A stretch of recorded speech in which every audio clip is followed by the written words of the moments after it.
राम राम, सत श्री अकाल, आदाब। मैं डॉक्टर राजेंद्र कुमार एक बार फिर से आप सबका मेरे यूट्यूब मंच पर हार्दिक स्वागत और अभिनंदन करता हूं। हमारा आज का विषय है कीट और उसके बारे में सामान्य परिचय। जंतु विज्ञान की वह शाखा जिसके अंतर्गत कीटों का अध्ययन किया जाता है वह कीट विज्ञान या एंटोमोलॉजी कहलाती है। और जो एंटोमोलॉजी है वो ग्रीक भाषा का शब्द है। तो सभी छात्रगण ध्यान रखें कि ग्रीक भाषा का शब्द है एंटोमोलॉजी। इसी तरह कीट क्या है, कीट की परिभाषा पूछी जाती है। कीट एक श्वसनधारी यानी कि ट्रेकियाधारी आर्थ्रोपोडा जीव है जिसका शरीर तीन भागों में सिर, वक्ष और उदर में विभाजित होता है। आप डायग्राम में देख सकते हैं कैसे अपने द्वारा ट्रेकिया के द्वारा ये श्वसन कर रहा है, ऑक्सीजन उसके शरीर में जा रही है और CO2 को बाहर छोड़ रहा है। इसी तरह पीड़क क्या है, तो छात्रों पीड़क कोई भी जीवित चीज हो सकती है, चाहे जंतु है, चाहे पौधा है या कोई सूक्ष्म जीव हो जो मनुष्य के लिए और मनुष्य की पशु संपदा के लिए हानि पैदा करता हो या उनके लिए हानिकारक हो, वो पीड़क कहलाता है। ये जो आपके सामने जो चित्र दिख रहा है इसमें बैक्टीरिया, वायरस, फंजाई, कबूतर, चूहे, गिलहरी, नीलगाय, तोता, बंदर, सीपी, घोंगे, सभी की प्रकार की कीट, इवन खरपतवार भी जो हैं ये एक प्रकार से पीड़क का काम करते हैं, यानी कि पशुओं को और मनुष्यों को हानि पहुंचाते हैं। उसी तरह से कीड़ों का संबंध कहाँ से है? कीड़ों का संबंध जंतु जगत से है और संघ इनका आर्थ्रोपोडा है, वर्ग इनका इंसेक्टा या हेक्सापोडा होता है। हेक्सापोडा को कीटों की का उपसंघ भी कहा जाता है। उसी तरह से कीट के शरीर की बात की जाए तो ध्यान रखना कीट का जो शरीर होता है वो तीन भागों में विभक्त होता है और उसमें पूरे भागों में 20 खंड होते हैं, जिसमें से सिर में 6, वक्ष में 3 और उदर में 11 खंड होते हैं। आप चाहें तो इसका स्क्रीनशॉट लेके इसको आसानी से पढ़ भी सकते हैं और वीडियो ज़्यादा लंबा ना हो इसलिए मैं थोड़ा जल्दी से बोल रहा हूँ इसको। कीट के अंदर एक जोड़ी श्रृंगिका होती है, 3 जोड़ी टांगे होती है और 2 जोड़ी पंख होते हैं। वक्ष के प्रत्येक खंड पर एक एक जोड़ी टांगे होती हैं। बात करें कीट का जो शरीर होता है, जो बाह्य आवरण होता है वो किसका बना होता है? सबसे पहले तो इसके जो बाह्य आवरण होता है, इसकी देही भित्ति जो होती है वो तीन तीन स्तरों से मिलकर बने, 3 लेयर होती हैं उसमें, क्यूटिकल, एपिडर्मिस और आधारीय झिल्ली। जो क्यूटिकल है वो फिर 2 प्रकार की क्यूटिकल होती है, इसमें एपीक्यूटिकल और प्रोक्यूटिकल। जो प्रोक्यूटिकल होती है वो बाह्य और अंत जो क्यूटिकल होती है उसको मिला के बनती है।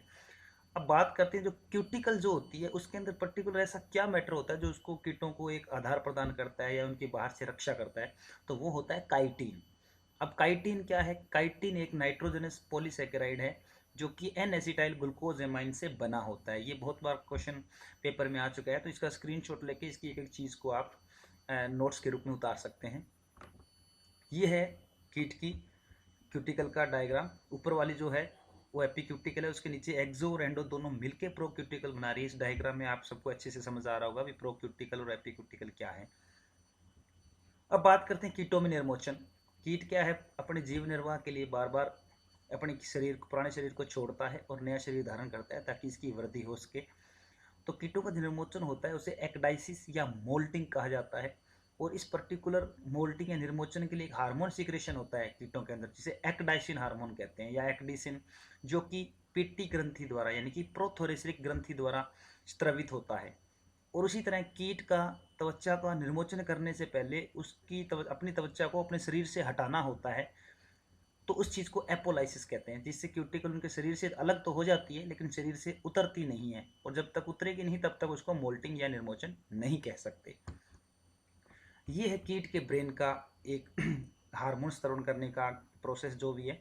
इसके अंदर ब्रेन के द्वारा न्यूरोस्केटरी सेल्स होती हैं जो कि इक्वल्जन हार्मोन या ब्रेन हार्मोन का सिक्रेशन करती है, जिसको कार्पोरा कार्डिका अपने अंदर स्टोरेज करके रखती है, संग्रहण करके रखती है।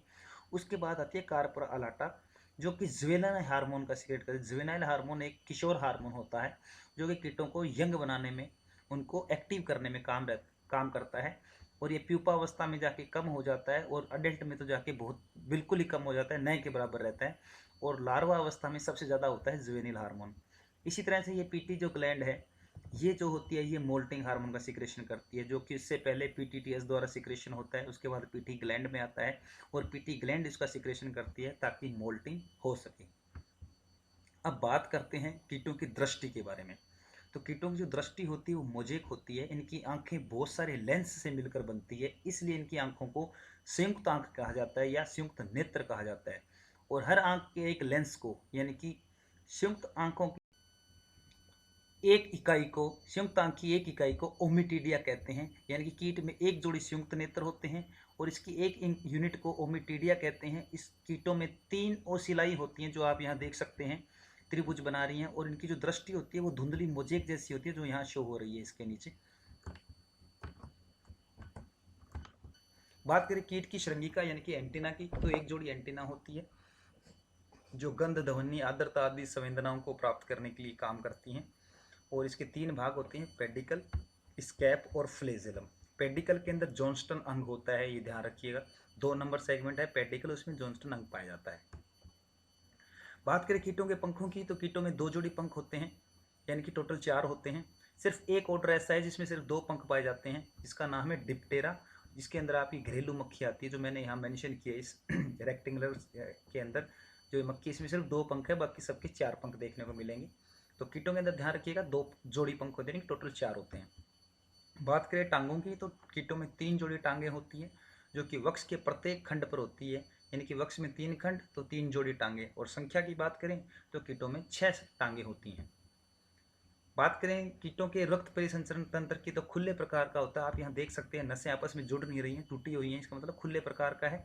और जो इसका इंसेक्ट का जो रक्त होता है उसको हीमोलिम्फ कहते हैं, जिसका पीएच 6.7 होता है, डेंसिटी 1.01 से लेकर 1.06 होती है। और टोटल खून के अंदर जो पानी होता है वो 84 से 92% होता है।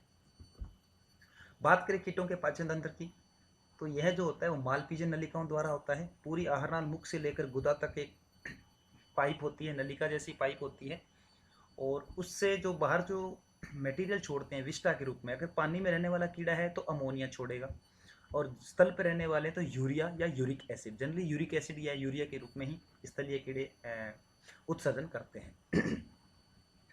बात करें श्वसन की, तो कीटों में 10 जोड़ी श्वसन रंध्र होते हैं, जिसमें से 2 थोरेक्स पे हैं, यहाँ दिख रहे होंगे आपको। बाकी जो 8 है मैंने नंबरिंग डाली है इनके नीचे, 8 है जो 3 से लेकर 10 तक वो उदर के अंदर होते हैं।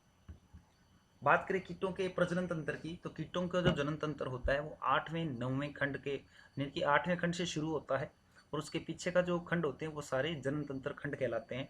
जिसमें 8वें और 9वें खंड में मादा होती है, और 9वें खंड में केवल नर का जननांग होता है। उसके पीछे जो छोटे मोटे अंग हैं, जैसे आप देख रखे हो, वल्वा है, वल्वीफर है, यहाँ क्लैस्पर है, ये मादा नर को एक दूसरे के साथ संभोग करते टाइम एक दूसरे को पकड़ने के काम में आते हैं। तो यानी कि 8वें खंड के से लेकर बाद के जो पीछे के खंड होते हैं वो सारे प्रजनन अंगों का भाग होते हैं। इसी तरह से ध्यान रखिएगा, 8वें और 9वें खंड में मादा होती है, 8वें खंड में वल्वा होती है यानी कि योनि होती है, जबकि 9वें खंड में अंड निक्षेपण होता है, जहाँ से अंडे छोड़े जाते हैं, वो 9वें खंड में होता है। और मादा के अलावा अगर नर की बात करें, नर सिर्फ 9वें खंड में होता है, यानी कि नर का जो मेन जो प्रजनन अंग है, शिशुण जो है, वो 9वें खंड में पाया जाता है। तो ये था आज के विषय के अंदर कीटों के बारे में सामान्य परिचय। उम्मीद है कि आपको समझ में आया होगा। तो वीडियो को ज़्यादा नया लंबा करने के चक्कर में मैंने इस वीडियो को थोड़ा फास्ट किया है, ज़्यादा जल्दी से बताने की कोशिश की। आप चाहें तो इस वीडियो को स्लो करके इसकी एक एक चीज़ का स्क्रीनशॉट लेके देख सकते हैं। वेट कीजिएगा मेरे अगले वीडियो का। तब तक के लिए राम राम, सत श्री अकाल, आदाब, धन्यवाद।